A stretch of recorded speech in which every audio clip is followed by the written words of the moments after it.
बिस्मिल्लाहिर्रहमानिर्रहीम अस्सलाम वालेकुम dear students, how are you? This is new syllabus Oxford primary mathematics class 6 की। आज हम मैथमेटिक्स का चैप्टर अलजेब्रा में कुछ क्वेश्चंस करेंगे, तो वीडियो एंड तक ज़रूर देखिएगा और अच्छी लगे तो लाइक कमेंट शेयर कीजिएगा। चैनल सब्सक्राइब नहीं किया है तो सब्सक्राइब कर लीजिए। बच्चों, आपके पास जो भी बुक है मैथमेटिक्स की क्लास 6 की, आप वो ओपन कर लीजिए। आज हम जिस चीज़ के बारे में बात करने जा रहे हैं वो बहुत इंपॉर्टेंट और बहुत ही सिंपल है। ठीक है, लगता बहुत मुश्किल है, मगर आज हम कुछ की वर्ड्स, कुछ की पॉइंट्स ऐसे शेयर करेंगे आपसे कि जिससे आपके लिए सामने कोई भी क्वेश्चन आ जाएगा, आप उसको मिनट्स में इंशाल्लाह सॉल्व कर लेंगे। तो मैं बात कर रही हूँ सिंप्लीफाई करने की। मेरे पास यहाँ पर पेज नंबर 7 पर प्रैक्टिस क्वेश्चंस हैं, जिसमें आप देख सकते हैं यहाँ पर आपको एक टर्म लिखी हुई नज़र आ रही है, सिंप्लीफाई। जब भी आपके पास अलजेब्रा के अंदर अलजेब्रिक एक्सप्रेशंस होंगी, एक्सप्रेशंस को हम अच्छी तरह डिस्कस कर चुके हैं। अगर आपने अभी तक वीडियो नहीं देखी तो मैं लिंक डिस्क्रिप्शन बॉक्स में दूंगी, आप वो वीडियो देख लीजिएगा कि अलजेब्रिक एक्सप्रेशन हम किसको कहते हैं। तो जब भी हम अलजेब्रिक एक्सप्रेशंस के अंदर सिंप्लीफाई की बात करेंगे बच्चों, तो इसका मतलब सिर्फ इतना है कि बॉड मास रूल अप्लाई करो। यानी जैसे कि हम नंबर्स के अंदर ऐड, सब्ट्रैक्ट, मल्टीप्लाई, डिवाइड करते हैं और बॉड मास रूल अप्लाई करते हैं, बिल्कुल इसी तरह से अलजेब्रा के अंदर हमें यहाँ पर वो रूल अप्लाई करना है और इस चीज़ को हम जितना सिंपल बना सकते हैं हमने उतना सिंपल बनाना है। सिंप्लीफाई का बस इतना ही मतलब होता है। आइए हम इसके अंदर कुछ क्वेश्चंस सॉल्व करते हैं और इस चीज़ को बहुत अच्छी तरह से समझ लेते हैं। तो इसके लिए बस एक रूल ऑफ थंब याद रख लो, सेम अल्फ़ाबेट, सेम वेरिएबल्स को आपने एक जगह इकट्ठा कर देना है और आपने कुछ नहीं करना। इसका मतलब क्या है बच्चों? जैसे मुझे यहाँ पर वेरिएबल्स नज़र आ रहे हैं 1 2 3 4 और चारों के चारों क्या हैं? ए है मेरे पास। और जब भी बच्चों सेम वेरिएबल होगा, हम सिर्फ क्या करेंगे, उसके कोफिशिएंट्स को उठाएंगे और प्लस करते चले जाएंगे। ठीक है, तो यहाँ पर 1a 1a 1a 1a, जब वेरिएबल से पहले कुछ नहीं होता तो क्या होता है? 1 होता है। तो यहाँ पर मेरे पास कितने 1 है? 1 2 3 4। सिंपल मेरे पास यहाँ पर आंसर आ जाएगा 4a। वजह उसकी क्या है? सेम वेरिएबल थे, सेम पावर थी, तो हमने उठाकर उसके कोफिशिएंट्स को ऐड कर दिया। दो चीजें हमने यहाँ पर सीख ली, सेम वेरिएबल का सेम पावर हो तो हमने क्या करना होता है? कोफिशिएंट्स को ऐड करना होता है, वेरिएबल को कुछ भी नहीं करना होता, उठाकर एज इट इज लिख देते हैं। इसी तरह से यहाँ पर देखो 4b 3b, दोनों वेरिएबल सेम है, पावर दोनों की 1 है, तो हमने सिंपली क्या करना है? कोफिशिएंट्स को उठाएंगे और ऐड कर देंगे। ये क्या बन जाएगा हमारे पास? 7b। ठीक है, 4 + 3 क्या होता है? 7 और b एज इट इज। अब यहाँ पर इसी तरह से देखो c c c, तीनों को प्लस करना है, 6 + 4 + 2, आंसर आ जाएगा 12c। ठीक है, यहाँ पर डी डी, बीच में माइनस हो रहा है, 8 में से 5 को आपने सिंपली माइनस कर देना है, आपके पास आंसर आ जाएगा 3d। इसी तरह से ई है, 1 2 3, तीनों ई हैं और तीनों सब्ट्रैक्ट हो रहे हैं। 12 में से पहले 3 माइनस किया, आंसर आया 9, 9 में से 8 माइनस किया, आंसर आया 1, 1 हम लिखते नहीं हैं, हमने सिंपली यहाँ पर कह दिया ई बच गया हमारे पास, यानी 1e बच गया। अब यहाँ पर देखो डमास रूल आ गया, पहले ऐड करेंगे फिर सब्ट्रैक्ट करेंगे, लेकिन तीनों वेरिएबल सेम है, f f f, तो सिंपली क्या करेंगे? 5 के साथ 8 को ऐड करेंगे, आंसर क्या आएगा? 13। 13 में से फिर उठाकर 9 को सब्ट्रैक्ट कर देंगे तो हमारे पास बच जाएगा 4 और ये हमारे पास आंसर आ जाएगा 4f। तो कितना सिंपल है बच्चों। इसी तरह से 2g + 3 + 4g। अब यहाँ पर एक चीज़ ज़रा गौर से देखनी है बच्चों, दो जगह पर हमारे पास वेरिएबल हैं, दोनों सेम है, g हैं, लेकिन तीसरी जगह पर हमारे पास सिर्फ कांस्टेंट है, तो इस कांस्टेंट को हम वेरिएबल के साथ ऐड नहीं करेंगे। हम सिंपली क्या करेंगे? दोनों g को उठाएंगे, इनके कोफिशिएंट्स को ऐड कर देंगे, क्योंकि यहाँ पर भी इससे पहले भी प्लस है, कुछ नहीं है तो, और यहाँ पर भी प्लस है, तो 2 और 4 ऐड हो जाएंगे, क्या आंसर आ जाएगा? 6g। बाकी बच जाएगा +3, तो वो हम एज इट इज लिख देंगे, उसको हम इसके साथ ऐड नहीं कर सकते। वेरिएबल को कांस्टेंट के साथ ऐड कभी नहीं करेंगे। ठीक है, इस चीज को आपने याद रखना है। अब इसी तरह से यहाँ पर है 8 - 12h + 12, दो कांस्टेंट्स हैं और सिर्फ एक वेरिएबल है, इसका मतलब है वेरिएबल तो हम उठाकर एज इट इज लिख देंगे। ठीक है बच्चों, -12h, बाकी बच गया हमारे पास 8 + 12, ये +8 है और ये +12 है, तो 8 + 12 कितना होता है बच्चों? 20 होता है। हमारे पास आंसर क्या आ जाएगा? 20 माइनस 12h, यानी कांस्टेंट के साथ प्लस या माइनस होगा, और इसी तरह से वेरिएबल के साथ प्लस या माइनस हो जाएगा। इसी तरह से हमारे पास है 5i plus 7 minus 3i plus 6।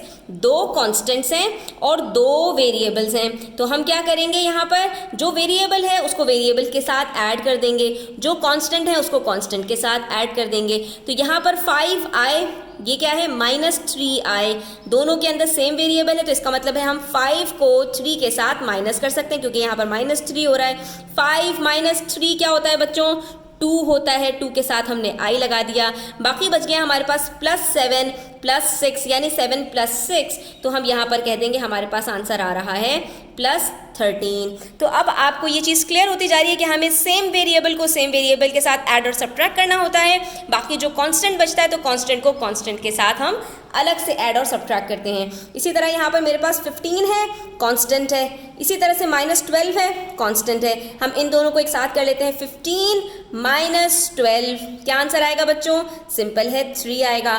बाकी बच गया plus 10j plus 5j, same variables हैं, कोफिशिएंट्स को उठाएंगे, ऐड कर देंगे। 10 प्लस 5 क्या होता है, 15, तो हमारे पास यहाँ पर आ जाएगा प्लस 15j। ठीक है, तो आई होप कि आपने सिंप्लीफाई करना तो बच्चों सीख लिया है। अब आ जाइए ओ लेवल्स की न्यू सिलेबस बुक D1 के अंदर एक्सरसाइज 4A में, यहाँ पर भी हमारे पास एल्जेब्रिक एक्सप्रेशंस को सिंप्लीफाई करने का क्वेश्चन मौजूद है। सेम इसी तरह से आपने इनको भी सॉल्व करना है। अब आप यहाँ पर देख सकते हो पार्ट ए में 5x plus 22 minus 6x minus 23, दो आपको नज़र आ रहे हैं कि ये वेरिएबल्स हैं, तो हम इनको एक साथ कर लेंगे, 5x माइनस 6x। तो 5 माइनस 6 बच्चों किस तरह से करेंगे हम, अब आप इस चीज़ को भी यहाँ पर सीख लो कि अब जब भी हमारे पास प्लस और माइनस हो रहा होता है तो उसके अंदर हमें साइन को देखना होता है। इसका मतलब बस इतना है कि जब भी दो चीज़ों के साइन में दोनों प्लस हैं तो आपने करना भी प्लस है। इसी तरह से जब दोनों के साइन में माइनस है तब भी आपने करना प्लस है, लेकिन जब एक प्लस है और दूसरा माइनस है तब आपने करना है माइनस, और जब पहला माइनस है दूसरा प्लस है तब भी आपने करना है माइनस। यानी अगर ऑपोजिट साइंस हैं तो आपने माइनस करना है, अगर सेम साइंस हैं तो आपने प्लस करना है।